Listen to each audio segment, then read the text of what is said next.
Indo British advanced pain clinic నొప్పిమాయం surgery దూరం for appointments 9155515563. అందరికీ నమస్కారం. నేను Swarupa Potlapalli. Welcome to I dream. సహజంగా తల్లిదండ్రులు తమ కూతురికి పెళ్లి చేసి కన్నీళ్లు కారుస్తారు, ఆనంద బాష్పాలు కారుస్తూ ఉంటారు. కానీ తమిళనాడుకు చెందిన యాక్టర్, ఆయన సౌత్ ఇండియన్ యాక్టర్ కూడా, రాజకీయ నాయకుడు అయిన నెపోలియన్ తన కొడుక్కి పెళ్లి చేసి ఆనంద బాష్పాలు కార్చారు. మస్క్యులర్ డిస్ట్రోఫీ అనే ఓ వ్యాధితో కనీసం కదల్లేని స్థితిలో చక్రాల కుర్చీకి పరిమితమైన తన పెద్ద కొడుకు ధనుష్కి ఆయన అక్షయ అనే అమ్మాయితో పెళ్లి చేసి ఆ సంతోషంలో కన్నీళ్లు పెట్టుకున్నారు. అయితే దీని మీద సోషల్ మీడియాలో వివిధ రకాలైన వ్యక్తులు వివిధ రకాలుగా కూడా స్పందిస్తూ ఉన్నారు, ట్రోల్ చేస్తూ ఉన్నారు. అంత అందంగా చక్కగా ఉన్న అమ్మాయికి ఇలా కదల్లేని స్థితిలో ఉన్న అబ్బాయితో పెళ్లి చేశారు, ఇదంతా డబ్బు కోసమే చేశారు, తమ సంతోషం కోసం చేశారు అంటూ విమర్శలు చేస్తున్న వారెందరో ఉన్నారు. ప్రస్తుతం నేను కొప్పుల వసుంధర చౌదరితో ఉన్నాను. తను చిన్నప్పుడే పోలియో సోకి చక్రాల కుర్చీకే పరిమితం అయ్యారు. అలాగే ప్రేమ వివాహం చేసుకున్నారు, విధినే ఎదిరించి ఇప్పుడు తల్లి కాబోతున్నారు. మరికొద్ది రోజుల్లో పన్నంటి బిడ్డను ఎత్తుకోబోతున్న వసుంధర ఈ పెళ్లి మీద ఏం మాట్లాడతారో, సమాజం ఎందుకు దివ్యాంగుల్ని ఇంత చిన్న చూపు చూస్తుందనే దాని మీద ఆమె అభిప్రాయం ఏంటో తెలుసుకుందాం. నమస్తే వసుంధర. ముందుగా కంగ్రాచులేషన్స్ అమ్మా. 8th month కొద్ది రోజులో నీ బేబీ బయటకు వస్తుంది, మా అందరికి కూడా సంతోషంగా ఉంది. అయితే వసుంధర, ఇప్పుడు నేను నీతో ఎందుకు మాట్లాడాలనుకున్నానంటే, మీరు కూడా ఫాలో అవుతూ ఉండొచ్చు, నెపోలియన్ కొడుకు ధనుష్ పెళ్లి అనేది ఇప్పుడు ట్రెండింగ్లో ఉంది. ఎవరు చూసినా కూడా విమర్శలు చేస్తున్నారు, అంటే దాన్ని మెచ్చుకునే వాళ్ళు కూడా ఉన్నారు. నువ్వేమంటావు దీని మీద? యాక్చువల్లీ పెళ్ళి అనేది ఒక వ్యక్తిగత విషయం. యాక్చువల్లీ అమ్మాయికి ఎంత అంటే విశాల హృదయం ఉంటే తనని పెళ్లి చేసుకోవడానికి ముందుకు వస్తుంది అనేది ఇక్కడ అర్థం చేసుకోవాలి. ఏ అమ్మాయి కూడా ఎంత డబ్బున్నా ఏమున్నా ఒక మనిషి నచ్చకపోతే ఆ మనిషితో జీవితాంతం కలిసి బతకడానికి ఒప్పుకోదు. మిగతా విషయాలన్నీ ఎలా ఉన్నా అంత బలవంతంగా కూడా ఎవరు పెళ్ళి చేయరు. ఇది ప్రేమ, ఇష్టము అనే విషయాలు మానసికమైనవి. దానికి శరీరంతో మిగతా వాళ్ళు వికలాంగులా లేకపోతే వాళ్ళు నడవలేరా అనేది కాదు. నేను తనతో కలిసి బతకాలి, తనంటే నాకు అంత ఇష్టం ఉంది, తన వైకల్యాన్ని కూడా పట్టించుకోనంత ఇష్టం ఉంది, తను పెళ్లి చేసుకుంటుంది. తన బాడీ లాంగ్వేజ్ చూసినప్పుడు, తనతో ఫోటోషూట్స్లో కానీ పెళ్ళప్పుడు కానీ తన భావోద్వేగాన్ని మనం చూసినప్పుడు ఆ రియాలిటీ అనేది, ఆ రియల్ లవ్ అనేది తెలుస్తుంది మనకి. బలవంతంగా పెళ్లి చేశారా లేకపోతే ఎలా చేస్తారు, డబ్బుల కోసం చేసుకున్నారా అనేది కాదు. అక్కడ ఇష్టం అనేది స్పష్టంగా తెలుస్తుంది. చూసే మనకు కూడా ఎమోషన్ అవుతుంది అక్కడ.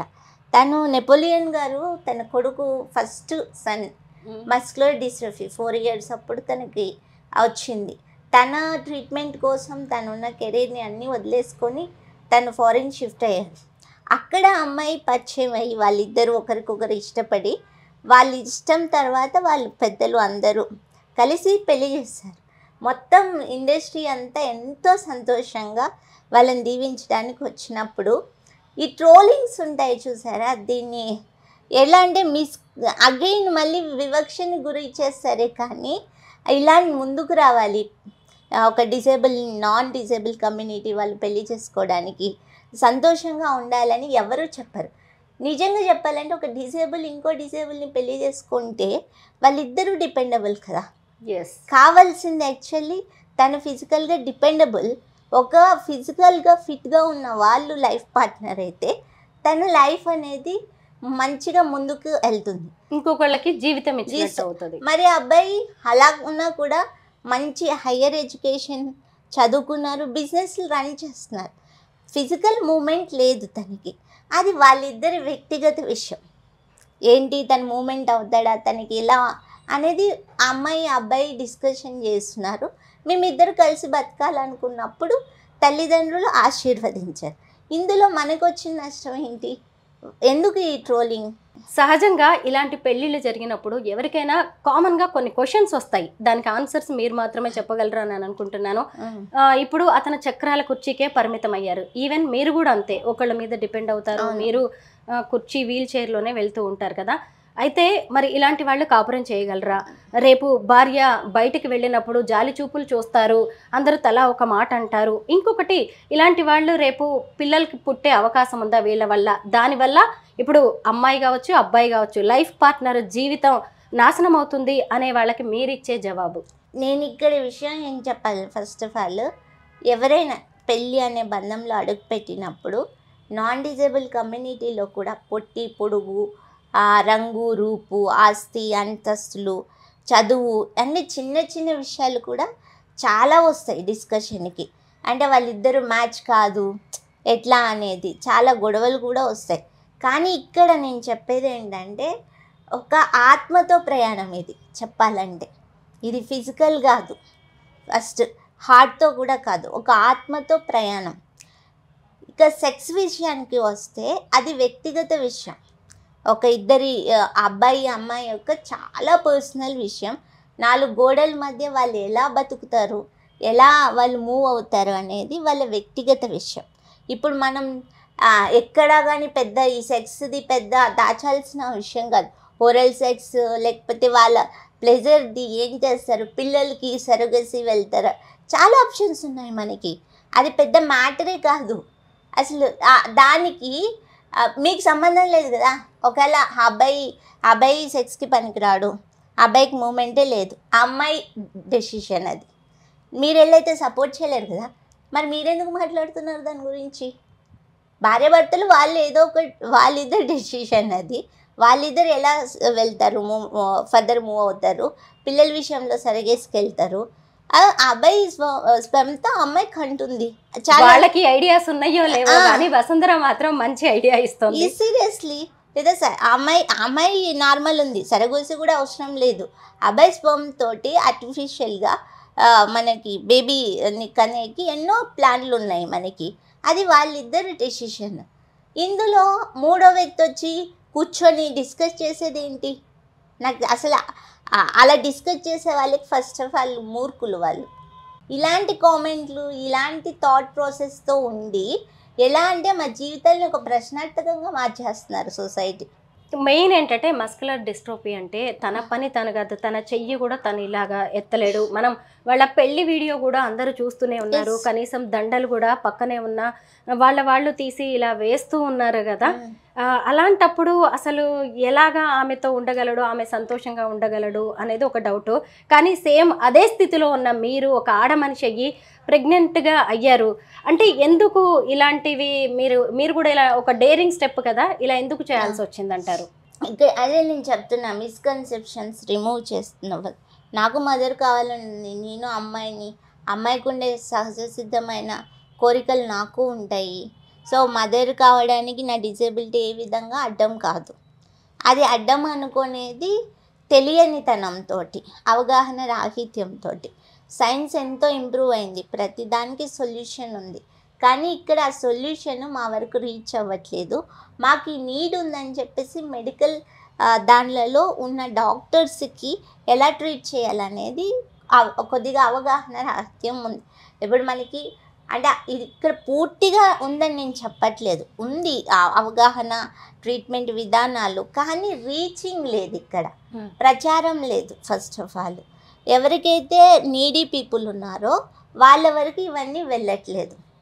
మనకి చూసుకుంటే మిగతా హాస్పిటల్స్ లైక్ ఇప్పుడు మనం ఫెర్నాండెస్ కూడా చూసుకోవచ్చు, 99% నార్మల్ డెలివరీ, వాళ్ళు కూడా కొంతమంది కేసులు ట్రీట్ చేసి. కానీ ఇక్కడ ఏంటంటే ఎవరికి వాళ్ళకి డిఫరెంట్గా ఉంది ఇది ట్రీట్మెంట్ విధానం అండ్ ఖర్చుతో కూడుకున్న విధానం. సో దీన్ని వాళ్ళ వరకు తీసుకెళ్ళే ఒక ప్లాట్ఫామ్ లేదు మనకి, అంతే.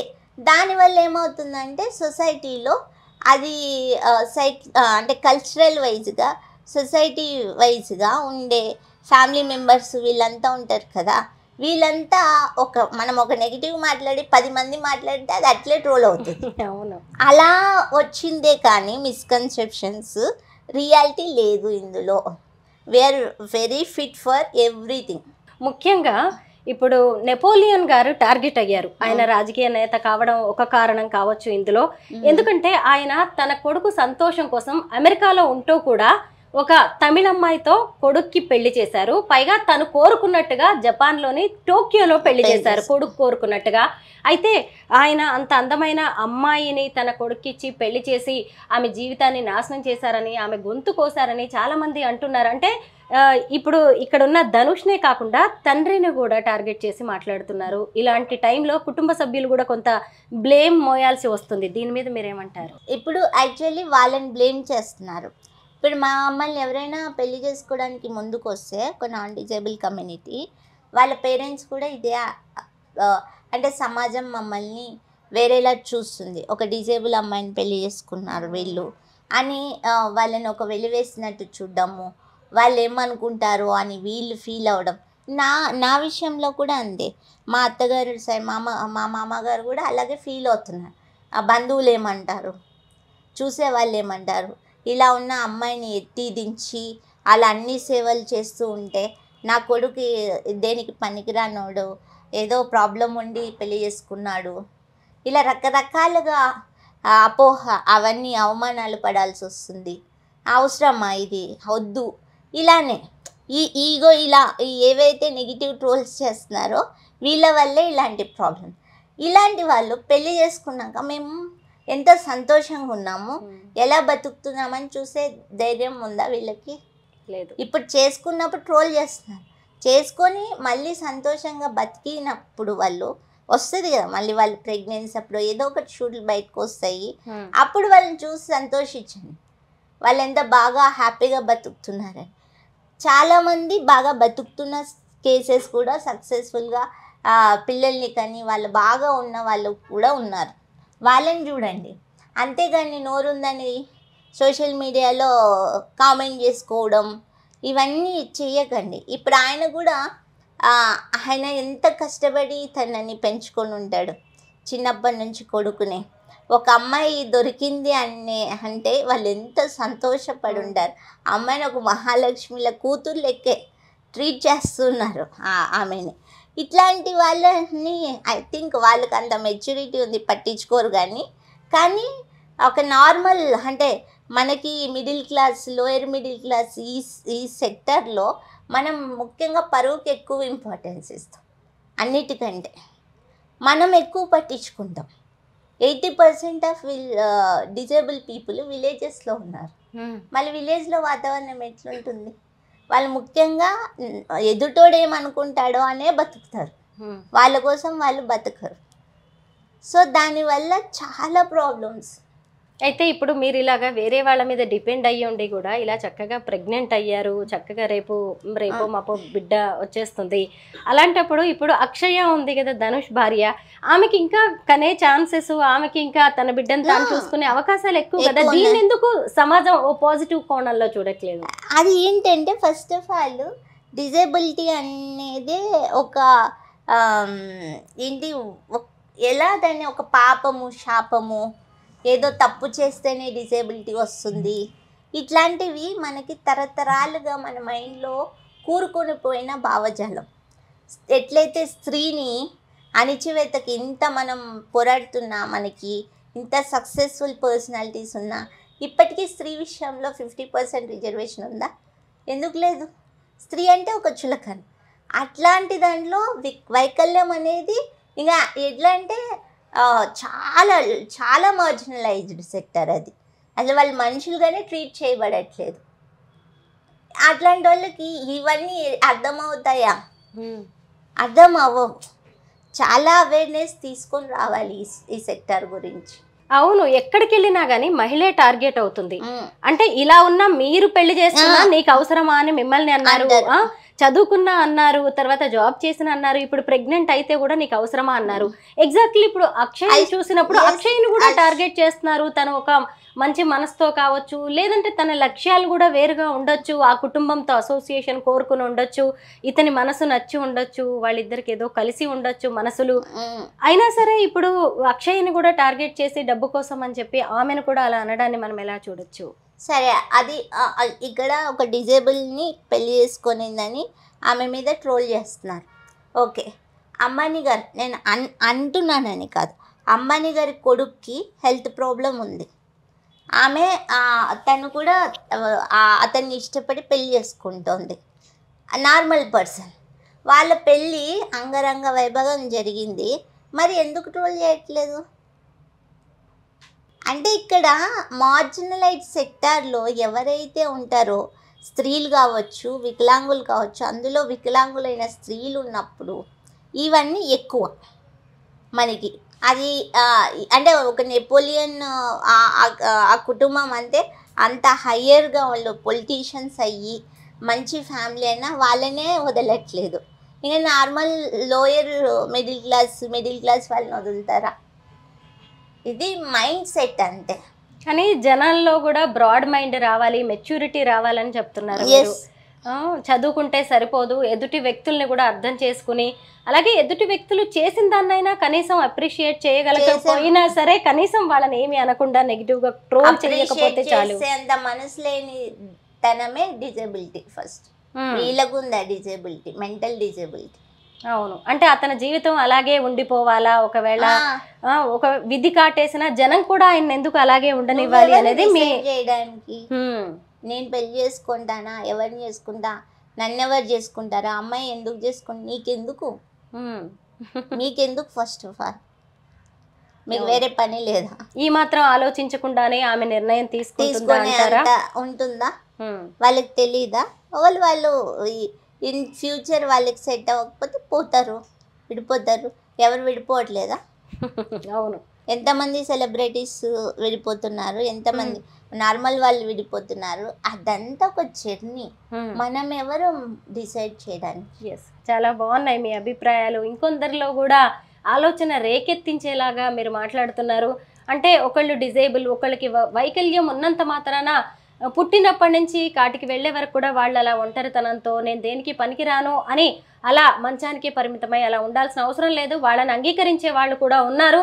వాళ్ళు వచ్చినప్పుడు ఎదుటి వాళ్ళు కామెంట్ చెయ్యకపోతే చాలు, వాళ్ళని అంగీకరించకపోయినా పర్వాలేదు, కానీ తప్పు పట్టకపోతే చాలు, వాళ్ళ జీవితాలు వాళ్ళు చూసుకుంటాయని వసుంధర చెప్తున్నారు.